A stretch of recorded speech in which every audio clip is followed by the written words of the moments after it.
بسم اللہ الرحمن الرحیم۔ شروع اللہ کا نام لے کر جو بڑا مہربان نہایت رحم والا ہے۔ سب تعریف اللہ ہی کو ہے جس نے اپنے محبوب بندے محمد صلی اللہ علیہ وآلہ وسلم پر یہ کتاب نازل کی اور اس میں کسی طرح کی کجی اور پیچیدگی نہ رکھی، بلکہ سیدھی اور سلیس اتاری تاکہ لوگوں کو عذاب سخت سے جو اس کی طرف سے آنے والا ہے ڈرائے، اور مومنوں کو جو نیک عمل کرتے ہیں خوشخبری سنائے کہ ان کے لیے ان کے کاموں کا نیک بدلہ یعنی بہشت ہے جس میں وہ ہمیشہ رہیں گے، اور ان لوگوں کو بھی ڈرائے جو کہتے ہیں کہ اللہ نے کسی کو بیٹا بنا لیا ہے۔ ان کو اس بات کا کچھ بھی علم نہیں اور نہ ان کے باپ دادا ہی کو تھا۔ یہ بڑی سخت بات ہے جو ان کے منہ سے نکلتی ہے، اور کچھ شک نہیں کہ یہ جو کچھ کہتے ہیں محض جھوٹ ہے۔ اے پیغمبر، اگر یہ اس کلام پر ایمان نہ لائیں تو شاید تم ان کے پیچھے رنج کر کر کے اپنے تئیں ہلاک کر دو گے۔ جو چیز زمین پر ہے ہم نے اس کو زمین کے لیے زینت بنایا ہے تاکہ لوگوں کی آزمائش کریں کہ ان میں کون اچھے عمل کرنے والا ہے، اور جو چیز زمین پر ہے ہم اس کو نابود کر کے بنجر میدان کر دیں گے۔ کیا تم خیال کرتے ہو کہ غار اور لوح والے ہماری نشانیوں میں سے عجیب تھے؟ جب وہ نوجوان غار میں جا رہے تو کہنے لگے کہ اے ہمارے پروردگار، ہم پر اپنے ہاں سے رحمت نازل فرما اور ہمارے کام میں درستی کے سامان مہیا کر۔ تو ہم نے غار میں کئی سال تک ان کے کانوں پر نیند کا پردہ ڈالے رکھا، یعنی ان کو سلائے رکھا، پھر ان کو جگہ اٹھایا تاکہ معلوم کریں کہ جتنی مدت وہ غار میں رہے دونوں جماعتوں میں سے اس کی مقدار کس کو خوب یاد ہے۔ ہم ان کے حالات تم سے صحیح صحیح بیان کرتے ہیں۔ وہ کئی نوجوان تھے جو اپنے پروردگار پر ایمان لائے تھے، اور ہم نے ان کو اور زیادہ ہدایت دی تھی، اور ان کے دلوں کو مربوط یعنی مضبوط کر دیا۔ جب وہ اٹھ کھڑے ہوئے تو کہنے لگے کہ ہمارا پروردگار آسمانوں اور زمین کا مالک ہے، ہم اس کے سوا کسی کو معبود سمجھ کر نہ پکاریں گے۔ اگر ایسا کیا تو اس وقت ہم نے بے عقلی کی بات کی۔ ان ہماری قوم کے لوگوں نے اس کے سوا اور معبود بنا رکھے ہیں، بھلا یہ ان کے معبود ہونے پر کوئی کھلی دلیل کیوں نہیں لاتے؟ تو اس سے زیادہ کون ظالم ہے جو اللہ پر جھوٹ باندھے؟ اور جب تم نے ان مشرکوں سے اور جن کی یہ اللہ کے سوا عبادت کرتے ہیں ان سے کنارہ کر لیا ہے تو غار میں چل رہو، تمہارا پروردگار تمہارے لیے اپنی رحمت وسیع کر دے گا اور تمہارے کاموں میں آسانی کے سامان مہیا کرے گا۔ اور جب سورج نکلے تو تم دیکھو کہ دھوپ ان کے غار سے داہنی طرف سمٹ جائے، اور جب غروب ہو تو ان سے بائیں طرف کترا جائے، اور وہ اس غار کے کشادہ حصے میں تھے۔ یہ اللہ کی نشانیوں میں سے ہیں، جس کو اللہ ہدایت دے وہ ہدایت یاب ہے، اور جس کو گمراہ رہنے دے تو تم اس کے لیے کوئی دوست راہ بتانے والا نہ پاؤ گے۔ اور تم ان کے متعلق خیال کرو کہ وہ جاگ رہے ہیں حالانکہ وہ سوتے ہیں، اور ہم ان کو دائیں اور بائیں کروٹ بدلاتے تھے، اور ان کا کتا چوکھٹ پر دونوں ہاتھ پھیلائے ہوئے تھا۔ اگر تم ان کو جھانک کر دیکھتے تو پیٹ پھیر کر بھاگ جاتے اور ان سے دہشت میں آ جاتے۔ اور اسی طرح ہم نے ان کو اٹھایا تاکہ آپس میں ایک دوسرے سے دریافت کریں۔ ایک کہنے والے نے کہا کہ تم یہاں کتنی مدت رہے؟ انہوں نے کہا کہ 1 دن یا اس سے بھی کم۔ انہوں نے کہا کہ جتنی مدت تم رہے ہو تمہارا پروردگار ہی اس کو خوب جانتا ہے، تو اپنے میں سے کسی کو یہ روپیہ دے کر شہر بھیجو، وہ دیکھے کہ نفیس کھانا کون سا ہے تو اس میں سے کھانا لے آئے، اور احتیاط سے آئے جائے اور تمہارا حال کسی کو نہ بتائے۔ اگر وہ تم پر دسترس پا لیں گے تو تمہیں سنسار کر دیں گے یا پھر اپنے مذہب میں داخل کر لیں گے، اور اس وقت تم کبھی فلاح نہیں پاؤ گے۔ اور اسی طرح ہم نے لوگوں کو ان کے حال سے خبردار کر دیا تاکہ وہ جانیں کہ اللہ کا وعدہ سچا ہے، اور یہ کہ قیامت جس کا وعدہ کیا جاتا ہے اس میں کچھ شک نہیں۔ اس وقت لوگ ان کے بارے میں باہم جھگڑنے لگے اور کہنے لگے کہ ان کے غار پر عمارت بنا دو۔ ان کا پروردگار ان کے حال سے خوب واقف ہے۔ جو لوگ ان کے معاملے میں غلبہ رکھتے تھے وہ کہنے لگے کہ ہم ان کے غار پر مسجد بنائیں گے۔ بعض لوگ اٹکل پچو کہیں گے کہ وہ 3 تھے اور چوتھا ان کا کتا تھا، اور بعض کہیں گے کہ وہ 5 تھے اور چھٹا ان کا کتا تھا، اور بعض کہیں گے کہ وہ 7 تھے اور 8واں ان کا کتا تھا۔ کہہ دو کہ میرا پروردگار ہی ان کے شمار سے خوب واقف ہے، ان کو جانتے بھی ہیں تو تھوڑے ہی لوگ جانتے ہیں۔ تو تم ان کے معاملے میں بحث نہ کرنا مگر سرسری سی بحث، اور نہ ان کے بارے میں ان میں سے کسی سے کچھ دریافت ہی کرنا۔ اور کسی کام کی نسبت نہ کہنا کہ میں اسے کل کر دوں گا، مگر انشاءاللہ کہہ کر، یعنی اگر اللہ چاہے تو کر دوں گا۔ اور جب اللہ کا نام لینا بھول جاؤ تو یاد آنے پر لے لو، اور کہہ دو کہ امید ہے کہ میرا پروردگار مجھے اس سے بھی زیادہ ہدایت کی باتیں بتائے۔ اور اصحاب کہف اپنے غار میں 9 اوپر 300 سال رہے۔ کہہ دو کہ جتنی مدت وہ رہے اسے اللہ ہی خوب جانتا ہے، اسی کو آسمانوں اور زمین کی پوشیدہ باتیں معلوم ہیں، وہ کیا خوب دیکھنے والا اور کیا خوب سننے والا ہے۔ اس کے سوا ان کا کوئی کارساز نہیں، اور نہ وہ اپنے حکم میں کسی کو شریک کرتا ہے۔ اور اپنے پروردگار کی کتاب کو جو تمہارے پاس بھیجی جاتی ہے پڑھتے رہا کرو، اس کی باتوں کو کوئی بدلنے والا نہیں، اور اس کے سوا تم کہیں پناہ بھی نہیں پاؤ گے۔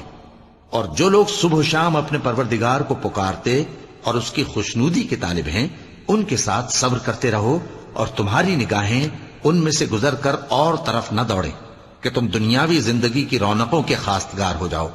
اور جس شخص کے دل کو ہم نے اپنی یاد سے غافل کر دیا ہے اور وہ اپنی خواہش کی پیروی کرتا ہے اور اس کا کام حد سے بڑھ گیا ہے، اس کا کہا نہ ماننا۔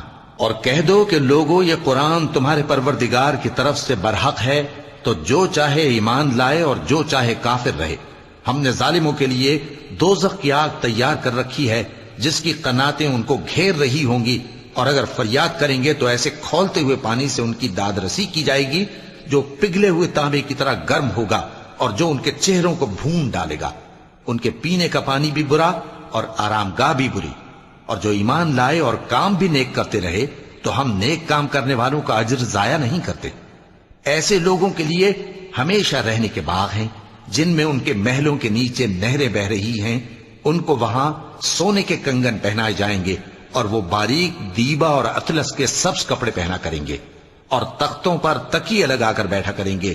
کیا خوب بدلہ اور کیا خوب آرام گاہ ہے۔ اور ان سے 2 شخصوں کا حال بیان کرو جن میں سے ایک کو ہم نے انگور کے 2 باغ عنایت کیے تھے اور ان کے گردا گرد کھجوروں کے درخت لگا دیے تھے اور ان کے درمیان کھیتی پیدا کر دی تھی۔ دونوں باغ کثرت سے پھل لاتے اور اس کی پیداوار میں کسی طرح کی کمی نہ ہوتی، اور دونوں میں ہم نے ایک نہر بھی جاری کر رکھی تھی، اور اس طرح اس شخص کو ان کی پیداوار ملتی رہتی تھی۔ تو ایک دن جبکہ وہ اپنے دوست سے باتیں کر رہا تھا، کہنے لگا کہ میں تم سے مال و دولت میں بھی زیادہ ہوں اور جتھے اور جماعت کے لحاظ سے بھی زیادہ عزت والا ہوں، اور ایسی شیخیوں سے اپنے حق میں ظلم کرتا ہوا اپنے باغ میں داخل ہوا۔ کہنے لگا کہ میں نہیں خیال کرتا کہ یہ باغ کبھی تباہ ہو، اور نہ خیال کرتا ہوں کہ قیامت برپا ہو، اور اگر میں اپنے پروردگار کی طرف لوٹایا بھی جاؤں تو وہاں ضرور اس سے اچھی جگہ پاؤں گا۔ تو اس کا دوست جو اس سے گفتگو کر رہا تھا کہنے لگا کہ کیا تم اس ذات سے کفر کرتے ہو جس نے تم کو مٹی سے پیدا کیا، پھر نطفے سے، پھر تمہیں پورا آدمی بنایا؟ مگر میں تو یہ کہتا ہوں کہ اللہ ہی میرا پروردگار ہے، اور میں اپنے پروردگار کے ساتھ کسی کو شریک نہیں کرتا۔ اور جب تم اپنے باغ میں داخل ہوئے تو تم نے ماشاء اللہ لا قوت الا باللہ کیوں نہ کہا؟ اگر تم مجھے مال و اولاد میں اپنے سے کمتر دیکھتے ہو تو عجب نہیں کہ میرا پروردگار مجھے تمہارے باغ سے بہتر عطا فرمائے، اور تمہارے اس باغ پر آسمان سے آفت بھیج دے تو وہ صاف میدان ہو جائے، یا اس باغ کی نہر کا پانی گہرائی میں اتر جائے تو پھر تم اسے تلاش نہ کر سکو، اور اس کے میووں کو عذاب نے آ گھیرا اور وہ اپنی چھتریوں پر گر کر رہ گیا، تو جو مال اس نے اس پر خرچ کیا تھا اس پر حسرت سے ہاتھ ملنے لگا اور کہنے لگا کہ کاش میں اپنے پروردگار کے ساتھ کسی کو شریک نہ بناتا۔ اس وقت اللہ کے سوا کوئی جماعت اس کی مددگار نہ ہوئی اور نہ وہ بدلہ لے سکا۔ یہاں سے ثابت ہوا کہ حکومت سب اللہ کی ہے، جو معبود برحق ہے وہی بہترین ثواب عطا کرنے والا اور بہترین انجام لانے والا ہے۔ اور ان سے دنیا کی زندگی کی مثال بھی بیان کر دو کہ وہ ایسی ہے جیسے پانی جسے ہم نے آسمان سے برسایا تو اس کے ساتھ زمین کی پیداوار مل کر نکلی، پھر وہ چورا چورا ہو گئی کہ ہوائیں اسے اڑاتی پھرتی ہیں، اور اللہ تو ہر چیز پر قدرت رکھتا ہے۔ مال اور بیٹے تو دنیا کی زندگی کی رونق و زینت ہیں، اور نیکیاں جو باقی رہنے والی ہیں وہ ثواب کے لحاظ سے تمہارے پروردگار کے ہاں بہت اچھی اور امید کے لحاظ سے بہت بہتر ہیں۔ اور جس دن ہم پہاڑوں کو چلائیں گے اور تم زمین کو صاف میدان دیکھو گے اور ان لوگوں کو ہم جمع کر لیں گے تو ان میں سے کسی کو بھی نہیں چھوڑیں گے، اور سب تمہارے پروردگار کے سامنے صف باندھ کر لائے جائیں گے۔ تو ہم ان سے کہیں گے کہ جس طرح ہم نے تم کو پہلی بار پیدا کیا تھا اسی طرح آج تم ہمارے سامنے آئے، لیکن تم نے تو یہ خیال کر رکھا تھا کہ ہم نے تمہارے لیے قیامت کا کوئی وقت مقرر ہی نہیں کیا، اور اعمال کی کتاب کھول کر رکھی جائے گی تو تم گناہگاروں کو دیکھو گے کہ جو کچھ اس میں لکھا ہوگا اس سے ڈر رہے ہوں گے، اور کہیں گے ہائے شامت، یہ کیسی کتاب ہے کہ نہ چھوٹی بات کو چھوڑتی ہے نہ بڑی کو، کوئی بات بھی نہیں مگر اسے لکھ رکھا ہے، اور جو جو عمل کیے ہوں گے سب کو حاضر پائیں گے، اور تمہارا پروردگار کسی پر ظلم نہیں کرے گا۔ اور جب ہم نے فرشتوں کو حکم دیا کہ آدم کو سجدہ کرو تو سب نے سجدہ کیا مگر ابلیس نے نہ کیا، وہ جنات میں سے تھا تو اپنے پروردگار کے حکم سے باہر ہو گیا۔ کیا تم اس کو اور اس کی اولاد کو میرے سوا دوست بناتے ہو، حالانکہ وہ تمہارے دشمن ہیں، اور شیطان کی دوستی ظالموں کے لیے اللہ کی دوستی کا برا بدل ہے۔ میں نے ان کو نہ تو آسمانوں اور زمین کے پیدا کرنے کے وقت بلایا تھا اور نہ خود ان کے پیدا کرنے کے وقت، اور میں ایسا نہ تھا کہ گمراہ کرنے والوں کو مددگار بناتا۔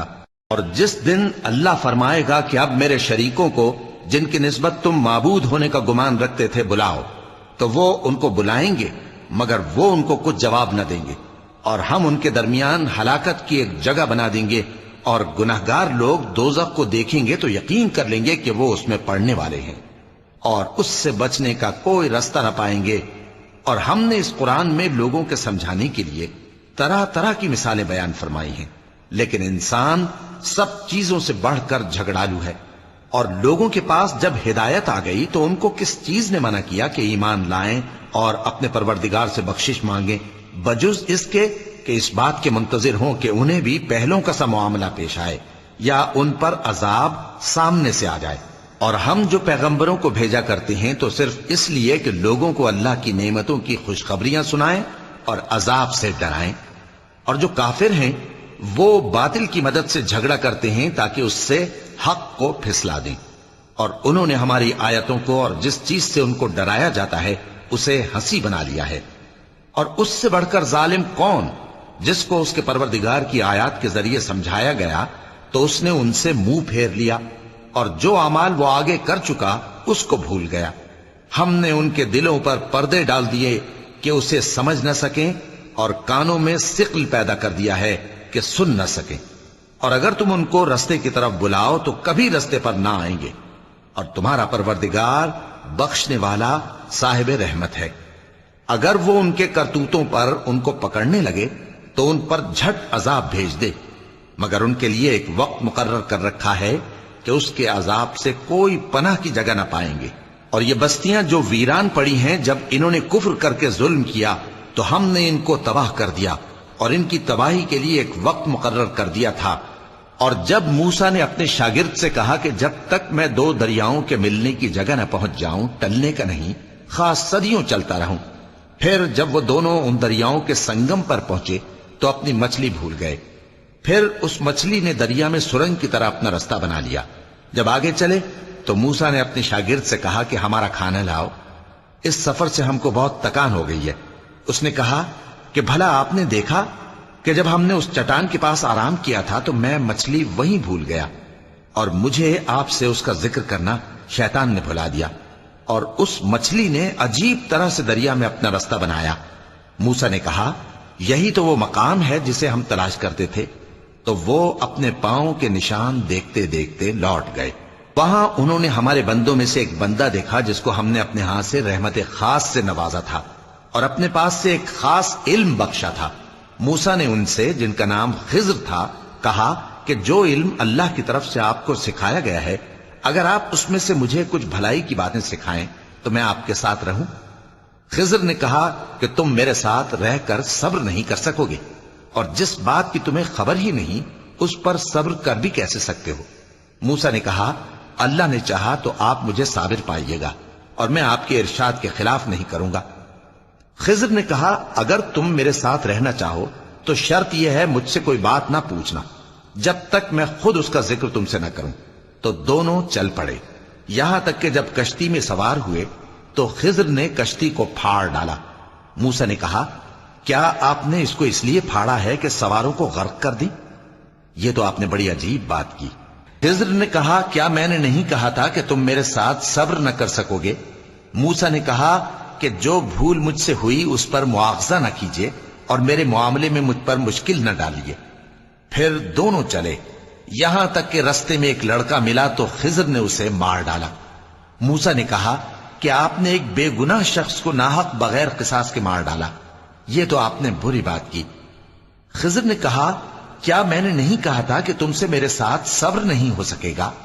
انہوں نے کہا کہ اگر میں اس کے بعد پھر کوئی بات پوچھوں یعنی اعتراض کروں تو مجھے اپنے ساتھ نہ رکھیے گا کہ آپ میری طرف سے عذر کے قبول کرنے میں حد کو پہنچ گئے ہیں۔ پھر دونوں چلے، یہاں تک کہ گاؤں والوں کے پاس پہنچے اور ان سے کھانا طلب کیا۔ انہوں نے ان کی ضیافت کرنے سے انکار کیا۔ پھر انہوں نے وہاں ایک دیوار دیکھی جو گرا چاہتی تھی تو خضر نے اس کو سیدھا کر دیا۔ موسیٰ نے کہا کہ اگر آپ چاہتے تو ان سے اس کا معاوضہ لے لیتے تاکہ کھانے کا کام چلتا۔ خضر نے کہا کہ اب مجھ میں اور تم میں علیحدگی، مگر جن باتوں پر تم صبر نہ کر سکے میں ان کا تمہیں بھید بتائے دیتا ہوں کہ وہ جو کشتی تھی غریب لوگوں کی تھی جو دریا میں محنت کر کے یعنی کشتیاں چلا کر گزارا کرتے تھے، اور ان کے سامنے کی طرف ایک بادشاہ تھا جو ہر اچھی کشتی کو زبردستی چھین لیتا تھا۔ تو میں نے چاہا کہ اسے عیبدار کر دوں تاکہ وہ اسے غصب نہ کر سکے۔ اور وہ جو لڑکا تھا اس کے ماں باپ دونوں مومن تھے، ہمیں اندیشہ ہوا کہ وہ بڑا ہو کر بد کردار ہوگا تو کہیں ان کو سرکشی اور کفر میں نہ پھنسا دے، تو ہم نے چاہا کہ ان کا پروردگار اس کی جگہ ان کو اور بچہ عطا فرمائے جو اخلاقی پاکیزگی میں بہتر اور محبت میں زیادہ قریب ہو۔ اور وہ جو دیوار تھی سو 2 یتیم لڑکوں کی تھی جو شہر میں رہتے تھے، اور اس کے نیچے ان کا خزانہ دفن تھا، اور ان کا باپ ایک نیک آدمی تھا۔ تو تمہارے پروردگار نے چاہا کہ وہ اپنی جوانی کو پہنچ جائیں اور پھر اپنا خزانہ نکالے۔ یہ تمہارے پروردگار کی مہربانی ہے، اور یہ کام میں نے اپنی طرف سے نہیں کیے، یہ ان باتوں کی حقیقت ہے جن پر تم صبر نہ کر سکے۔ اور تم سے ذوالقرنین کے بارے میں دریافت کرتے ہیں، کہہ دو کہ میں اس کا کسی قدر حال تمہیں پڑھ کر سناتا ہوں۔ ہم نے اس کو زمین میں بڑا اقتدار دیا تھا اور ہر طرح کا سامان اس کو عطا کیا تھا، تو اس نے ایک سفر کا سامان کیا، یہاں تک کہ جب سورج کے غروب ہونے کی جگہ پہنچا تو اسے ایسا پایا کہ ایک کیچڑ والے چشمے میں ڈوب رہا ہے، اور اس چشمے کے پاس ایک قوم دیکھی۔ ہم نے کہا، ذوالقرنین تم ان کو خواہ تکلیف دو خواہ ان کے بارے میں بھلائی اختیار کرو، دونوں باتوں کی تم کو قدرت ہے۔ ذوالقرنین نے کہا کہ جو کفر و بد کرداری سے ظلم کرے گا اسے ہم سزا دیں گے، پھر وہ اپنے پروردگار کی طرف لوٹایا جائے گا تو وہ بھی اسے بڑا عذاب دے گا، اور جو ایمان لائے گا اور عمل نیک کرے گا اس کے لیے بہت اچھا بدلہ ہے، اور ہم اپنے معاملے میں اس سے نرم بات کہیں گے۔ پھر اس نے ایک اور سامان سفر کیا، یہاں تک کہ سورج کے طلوع ہونے کے مقام پر پہنچا تو دیکھا کہ وہ ایسے لوگوں پر طلوع ہوتا ہے جن کے لیے ہم نے دھوپ سے بچاؤ کی کوئی اوٹ نہیں بنائی تھی۔ حقیقت یوں ہی تھی، اور جو کچھ اس کے پاس تھا ہم کو سب کی خبر تھی۔ پھر اس نے ایک اور سفر کا سامان کیا، یہاں تک کہ 2 اونچے سیدھے پہاڑوں کے درمیان پہنچا تو دیکھا کہ ان کے اس طرف کچھ لوگ ہیں کہ بات کو سمجھ نہیں سکتے۔ ان لوگوں نے کہا کہ اے ذوالقرنین، یاجوج اور ماجوج اس علاقے میں فساد کرتے رہتے ہیں، بھلا ہم آپ کے لیے خرچ کا انتظام کر دیں کہ آپ ہمارے اور ان کے درمیان ایک دیوار کھینچ دیں۔ ذوالقرنین نے کہا کہ خرچ کا جو مقدور اللہ نے مجھے بخشا ہے وہ بہت اچھا ہے، تم مجھے قوت بازو سے مدد دو، میں تمہارے اور ان کے درمیان ایک مضبوط رکاوٹ بنا دوں گا۔ تم لوہے کے بڑے بڑے تختے میرے پاس لاؤ۔ چنانچہ کام جاری کر دیا گیا، یہاں تک کہ جب اس نے دونوں پہاڑوں کے درمیان کا حصہ برابر کر دیا اور کہا کہ اب اسے دھوکو، یہاں تک کہ جب اس کو دھونک دھونک کر آگ کر دیا تو کہا کہ اب میرے پاس تانبا لاؤ کہ اس پر پگھلا کر ڈال دوں۔ پھر ان میں یہ قدرت نہ رہی کہ اس پر چڑھ سکیں، اور نہ یہ طاقت رہی کہ اس میں نقب لگا سکیں۔ بولا کہ یہ میرے پروردگار کی مہربانی ہے، پھر جب میرے پروردگار کا وعدہ آ پہنچے گا تو اس کو ڈھا کر ہموار کر دے گا، اور میرے پروردگار کا وعدہ سچا ہے۔ اس روز ہم ان کو چھوڑ دیں گے کہ روئے زمین پر پھیل کر ایک دوسرے میں گھس جائیں گے، اور سور پھونکا جائے گا تو ہم سب کو جمع کر لیں گے، اور اس روز ہم جہنم کو کافروں کے سامنے لائیں گے، جن کی آنکھیں میری یاد سے پردے میں تھیں اور وہ سننے کی طاقت نہیں رکھتے تھے۔ اب کیا کافر یہ خیال کرتے ہیں کہ وہ میرے بندوں کو میرے سوا اپنا کارساز بنائیں گے تو میں خفا نہیں ہوں گا؟